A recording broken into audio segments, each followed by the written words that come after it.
नमस्कार, पहाड़ समाचार देख रहे हैं आप। मैं हूं आपके साथ धीरेन्द्र अवस्थी और बुलेटिन की शुरुआत करते हैं बड़ी खबर से। दिल्ली से बड़ी खबर अमित शाह से मिले हैं सीएम पुष्कर सिंह धामी। आगामी चुनाव टिकट बंटवारे पर मंथन किया गया है और विधानसभा चुनाव को लेकर भी इस बैठक में चर्चा की गई है। प्रधानमंत्री मोदी के केदारनाथ दौरे पर भी मंथन किया गया है और अब की 60 पार का नया नारा दिया गया है। मदन कौशिक भी इस बैठक में मौजूद थे और दिसंबर में बीजेपी के कई कार्यक्रम भी उत्तराखंड में होने हैं, उसको लेकर भी चर्चा की गई है। तो उत्तराखंड विधानसभा चुनाव को लेकर दिल्ली में गृह मंत्री अमित शाह से मुख्यमंत्री पुष्कर सिंह धामी ने मुलाकात की है। आगामी चुनाव और टिकट बंटवारे को लेकर विस्तार से चर्चा की गई है। मदन कौशिक भी इस बैठक में मौजूद थे और आने वाले विधानसभा चुनाव को लेकर आगे क्या रणनीति होगी, किन मुद्दों को लेकर जनता के बीच में जाना है, इन सभी बातों पर विस्तार से चर्चा की गई है। गृह मंत्री अमित शाह के साथ में संगठन महासचिव, प्रदेश प्रभारी भी इस बैठक में मौजूद थे और आगामी चुनाव और टिकट बंटवारे पर मंथन किया गया है। साथ ही साथ प्रधानमंत्री मोदी के केदारनाथ दौरे को लेकर भी मंथन किया गया है, बातचीत की गई है। तो दिल्ली दौरे पर आए मुख्यमंत्री पुष्कर सिंह धामी ने केंद्रीय मंत्री अमित शाह से मुलाकात की और इसके अलावा पार्टी महासचिव बी एल संतोष भी इस बैठक में थे। इस दौरान उत्तराखंड बीजेपी के प्रदेश अध्यक्ष मदन कौशिक भी बैठक में मौजूद थे।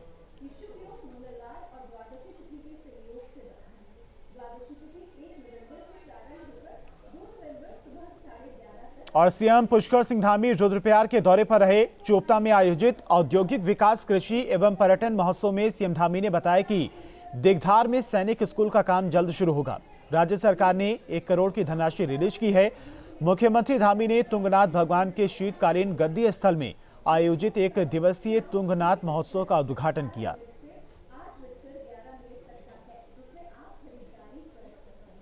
के स्थान पर, अध्यात्म के स्थान पर उसको कैसे दुनिया का नंबर 1 राज्य बनाना है, कैसे हिंदुस्तान का नंबर 1 राज्य बनाना है, उसके लिए हम लगातार काम कर रहे हैं। अभी हमने सारे विद्वानों को इसी महीने 27 तारीख को सभी का एक बड़ा सेमिनार भी किया है कि सब लोग अपने अपने सुझाव देंगे।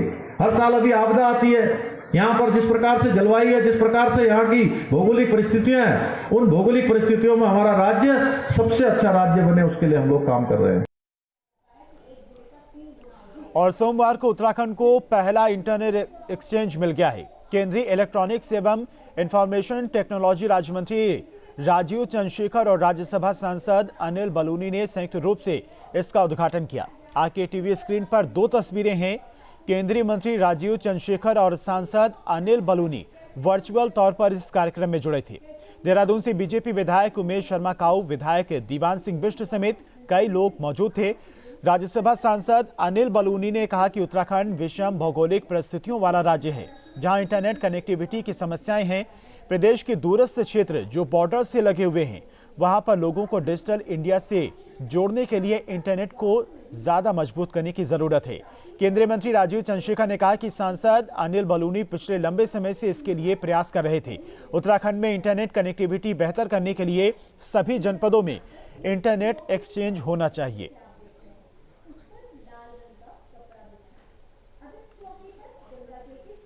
इंटरनेट के सहारे हम लोग अपनी ज़रूरतों का पूरा कर सकते हैं। और उत्तराखंड जैसे राज्य में, जो कि नेपाल के साथ जिसकी सीमा लगती है, चीन के साथ जिसकी सीमा लगती है, दुर्गम गांव है, घंटों पैदल चलना पड़ता है, वहाँ मोबाइल की घंटी बजना, वहाँ इंटरनेट का कनेक्टिविटी होना, ये हम लोगों के लिए एक वरदान है।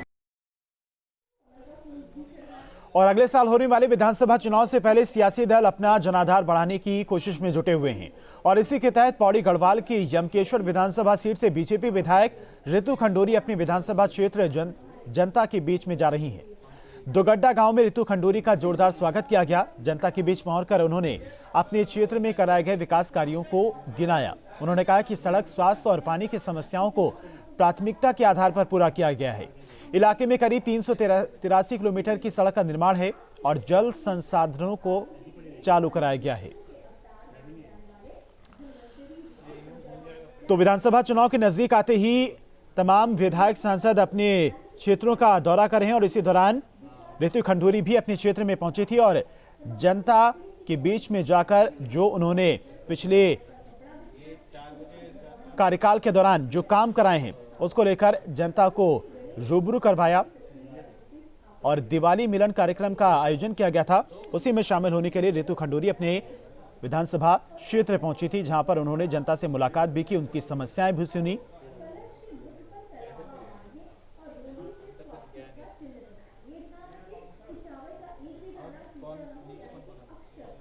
और मंगलौर विधानसभा में आम आदमी पार्टी ने रोजगार गारंटी यात्रा निकाली। रोजगार गारंटी यात्रा में काफी संख्या में युवा शामिल हुए।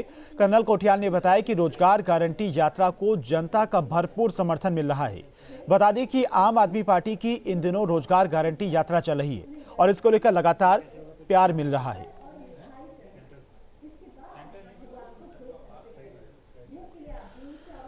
तो आम आदमी पार्टी भी अपना जनाधार मजबूत करने के लिए कोशिश में जुटी हुई है और इसी दौरान आपकी रोजगार गारंटी यात्रा का शुभारंभ किया गया है, जो मंगलौर क्षेत्र में शुरू हुई है और प्रदेश के अन्य शहरों में भी इसी तरह से रोजगार गारंटी की यात्रा निकाली जाएगी। लोगों को ज़्यादा से ज़्यादा संख्या में जोड़ा जाएगा। सदस्यता अभियान भी लगातार आम आदमी पार्टी की तरफ से चलाया जा रहा है और लोगों को पार्टी से जोड़ा जा रहा है। तो उत्तराखंड में आप मिशन 2022 के विधानसभा चुनाव को लेकर जुट गई है। यात्रा में भारी संख्या में युवा भी पहुंच रहे हैं और युवाओं को भारी संख्या में जोड़ा भी जा रहा है। उनको सबसे ज्यादा जिम्मेदारी भी दी जा रही है।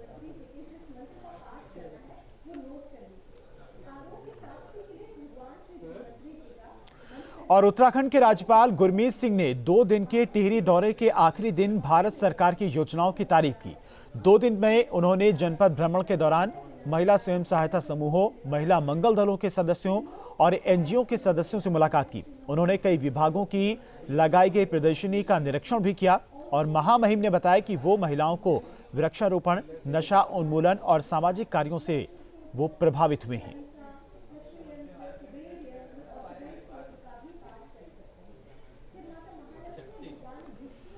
और टिहरी दौरे पर रहे राज्यपाल गुरमीत सिंह टिहरी झील की सुंदरता देख मंत्रमुग्ध हो गए।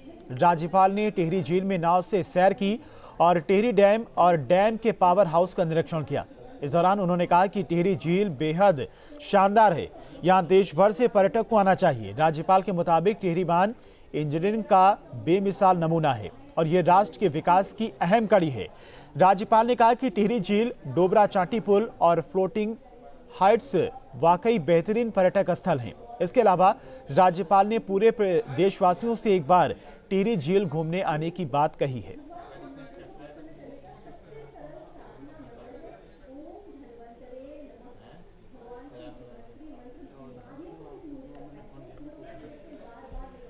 और रुद्रप्रयाग में भगवान तुंगनाथ की चल विग्रह उत्सव डोली मक्खू मठ में विराजमान हो गई है। भगवान तुंगनाथ की चल विग्रह उत्सव डोली के आगमन पर मुख्यमंत्री पुष्कर सिंह धामी और कैबिनेट मंत्री सुबोध उनियाल समेत सैकड़ों श्रद्धालुओं ने पुष्प वर्षा की।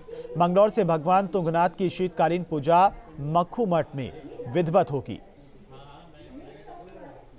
तो रुद्रप्रयाग में भगवान तुंगनाथ के कपाट बंद हो गए हैं।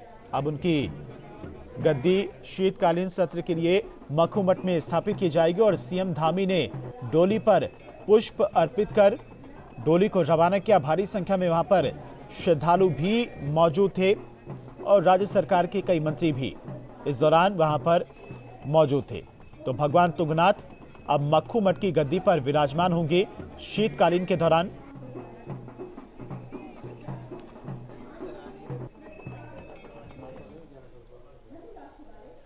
बागेश्वर जिलाधिकारी की अध्यक्षता में कफली गैर में तहसील दिवस का आयोजन किया गया, जिसमें करीब 80 शिकायतें पंजीकृत की गई।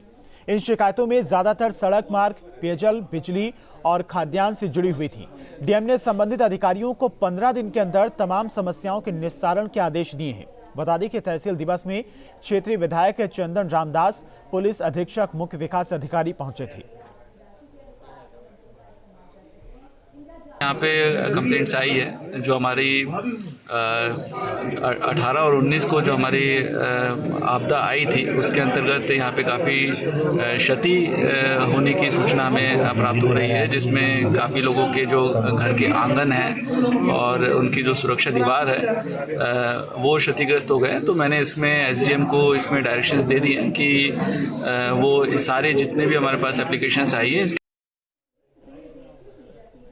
और लक्सर उप जिलाधिकारी ने गुड़ बनाने वाले कोल्हुओं के ऊपर बड़ी कार्रवाई की है, जिसमें गन्ना पिराई करने वाले 2 कोल्हुओं को तत्काल प्रभाव से बंद कर दिया गया है।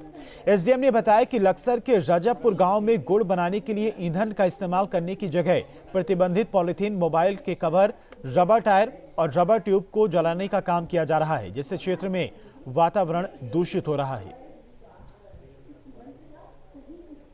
रजबपुर गांव में गुड़ बनाने की जो चरखी चल रही है उनका निरीक्षण किया गया, तो यहाँ पर 2 चरखी जो पाई गई उसमें पॉलीथीन जलाई जा रही है, जो कि पूरी तरह प्रतिबंधित है। तो इन दोनों को ही अभी रुकवा दिया गया है और इन पर कार्रवाई की जा रही है और इसमें सक्षम अधिकारी से अनुमति के बाद ही इसको पुनः चलाए जाने की अनुमति दी जाएगी। और सोमवार को सीएम पुष्कर सिंह धामी उत्तरकाशी के दौरे पर रहे। मुख्यमंत्री धामी ने कार्यक्रम में आने से पहले पूर्व जिला पंचायत अध्यक्ष जसोदा राणा और पूर्व विधायक मालचंद्र ने मंच पर जगह न मिलने पर नाराजगी जताई। पूर्व जिला पंचायत अध्यक्ष ने तो मंच पर ही पार्टी नेताओं को खूब खरी खोटी सुनाई और खूब हंगामा भी किया।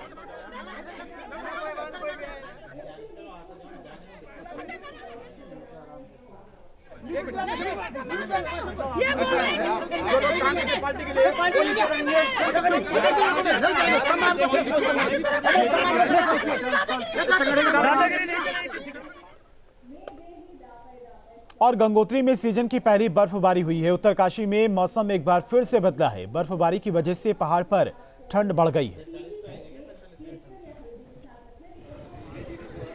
तो उत्तरकाशी के गंगोत्री धाम में सीजन की पहली बर्फबारी हुई है और बर्फबारी होने की वजह से ठंड में भी इजाफा देखने को मिल रहा है। हालांकि इस दौरान भारी संख्या में श्रद्धालु भी वहां पर पहुंच रहे हैं और बदलते मौसम का लुत्फ भी उठा रहे हैं। सीजन की पहली बर्फबारी हुई है, हालांकि बर्फबारी की वजह से लोगों को थोड़ी दिक्कतों का सामना करना पड़ रहा है। और यहां पर एक छोटे से ब्रेक के लिए रुकते हैं, फौरन हाजिर होते हैं। ब्रेक के बाद स्वागत है आपका। हरिद्वार की चंद्रनगर कॉलोनी में हाथियों ने जमकर उत्पात मचाया है। यहां पर देर रात हाथियों ने घुसकर दीवारों को गिरा दिया। आनन फानन में वन विभाग को सूचना दी गई। हालांकि कॉलोनी वासियों ने शोर शराबा करके हाथियों को बाहर किया। जानवर के उत्पात का वीडियो सीसीटीवी में कैद हो गया है और बताया जा रहा है कि वन विभाग ने जंगली जानवरों को रोकने के लिए तार फेंसिंग भी की है और कई ऊंची ऊंची दीवारें भी बनाई है, लेकिन हाथी कहीं न कहीं से उन दीवारों को तोड़कर आबादी वाले क्षेत्र में घुस आते हैं।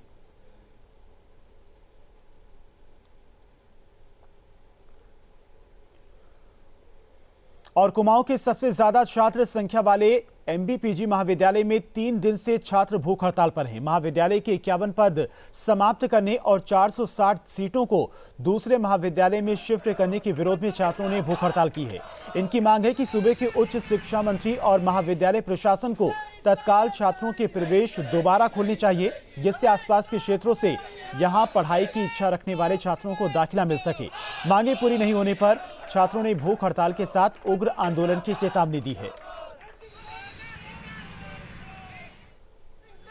देखिए आप, पिछले 3 दिनों से ये लोग भूख हड़ताल पर, छात्र भूख हड़ताल पर बैठे हुए हैं। महाविद्यालय में 51 शिक्षकों के बाद यहाँ पर कम कर दिए गए प्रशासन द्वारा और उसके बावजूद कॉलेज प्रशासन द्वारा के माध्यम से कई बार यहाँ पर ज्ञापन दिया गया, कई बार इनको चेताया गया कि जो 51 शिक्षकों के पद कम कर गए हैं उसका जो दुष्प्रभाव पड़ेगा, उससे सीटें कॉलेज में कम हो जाएंगी। 15% सीटें कॉलेज में कम हो गई है। देखिए आप, जैसा कि आप देख रहे हैं कि हल्द्वानी एक एजुकेशन का हब बनता जा रहा है और उसके बावजूद हर साल यहाँ पर देखते हैं कि छात्र अधिक से अधिक संख्या में प्रवेश लेने आता है। पूरे हल्द्वानी में एक ही महाविद्यालय एमबीपीजी और कुमाऊं का सबसे बड़ा महाविद्यालय है। उसके बावजूद सरकार यहाँ सीटें बढ़ाने के बजाय सीटें घटाने का काम कर रही है। यूनिवर्सिटी प्रशासन को कई बार ज्ञापन भेजे, लेकिन हमारे ज्ञापन का एक भी जवाब नहीं आया और मजबूरन हमें भूख हड़ताल में बैठना पड़ा। पिछले 3 दिन से हम भूख हड़ताल में बैठे हैं, हमारी कोई सुनवाई नहीं हो रही है। कल हमारी 3 छात्रों की तबीयत भी खराब हो गई थी। हमारी मांगे हैं, महाविद्यालय में 51 पद जो रिक्त हुए हैं, रिक्त पद हटाए गए हैं, अन्य कॉलेजों में भेजे गए हैं। पहले तो वो पद हमारे कॉलेज में वापस लाएं और जो 460 सीट कम की है वो बढ़ाए जाएं। और फिलहाल इन्हीं खबरों के साथ इस बुलेटिन में इतना ही। नमस्कार।